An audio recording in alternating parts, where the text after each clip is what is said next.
like it? I think this film was, how should I say, like, I think the most, notable part about this film was like the ticking, which I heard like all the time. So like, since the beginning, like since the bell rang in the Yeah. beginning, you could hear that ticking sound from like a clock. Yeah. And every time she was like, every time she was like in a different scenario or like a different place, the clock would keep on ticking. Like for example, in the first scenario where there's a teacher over there who's Yeah. praising her work, Yeah. and the clock is still ticking, and she's just, I think she's put on a bit of a fake smile, you could say. She's Yes. forcing herself to smile. And then in the second part where her colleague, he asked her like, could you teach me some math because you're so good at it, and she's like, yeah, sure, with that fake smile once again. And then once again the teacher's like, good, you did good in your test or whatever, so once again that fake smile. But like once she entered in that like their art room and she started drawing, Yeah. like I noticed the clock basically stopped. Yeah. So I mean, she was like a bit immersed inside that, and she didn't feel like it was like a burden to her. That's why the clock stopped ticking. Because every time you look at the clock, you want to like, you're just looking at time. You want time to pass. Like for example, if you're bored, you'll keep on looking at the clock. When will this end? When will this period end? But she didn't really feel that way when she was in that art room, like drawing whatever she was doing. So yeah, and her eye, the camera angle at the eye thingy, which Yes. they focus on the eye.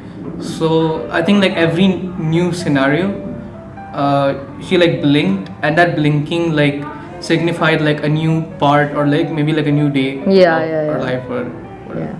So, what is your takeaway from this film? Like, what do you think might happen next? Like, if this film had matlab, continued?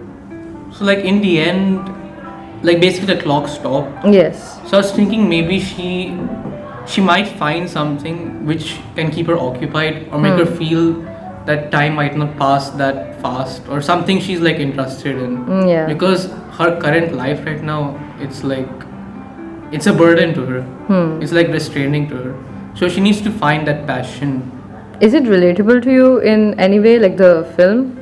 Yeah, I think it is relatable where like sometimes where I want to be like a part of anything, or like I just want time to pass. So I just keep on looking at the clock over and over again. Okay. And like if I like to do something, like I will like spend as much time as possible to do that one activity which I like doing. So like I guess that part was relatable. Yeah. So yeah, I guess that's all. Thank you so much, Dhair. That was lovely. Thank you.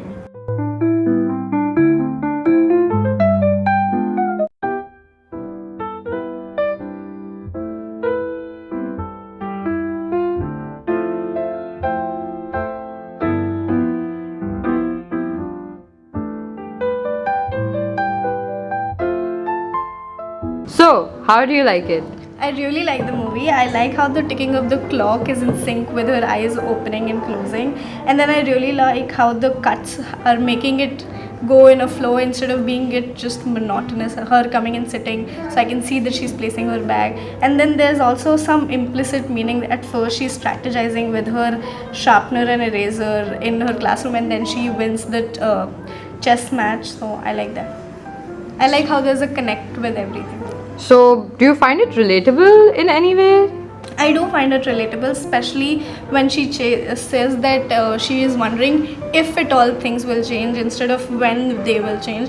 Because as a teenager, we're always uncertain about how our future is going to pan out. So, what do you think might happen next in the movie? Like, is there anything significant you think there is in the film? I think it has something to do with arts, because the ticking of the clock only stops after she starts painting, and she's sort of disassociated when she's getting good grades on tests and everything. So I understand that she's smart, but I think she's more inclined towards arts. Yeah.